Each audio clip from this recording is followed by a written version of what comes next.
यो रूपन्देही निर्वाचन क्षेत्र नम्बर 3 शुद्धोधन गाउँपालिका वडा नम्बर 4 मा आज राष्ट्रिय जनमुक्ति पार्टीले चाहिँ यो घर दैलो कार्यक्रम गरिरहेको छ। क्षेत्र नम्बर 3 का उम्मेदवार हुनुहुन्छ हाम्रा पार्टीका सचिव केन्द्रीय सचिव श्री मोजीवाली ज्यू, साथमा समानुपातिक उम्मेदवार हुनुहुन्छ छवि प्रभा अर्याल ज्यू। उहाँलाई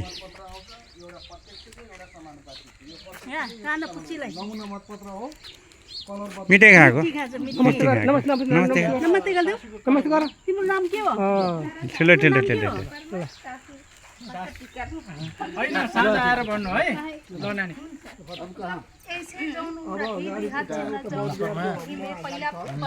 पर्चा वाला मिली तब वो उम्मीद डाल दियो।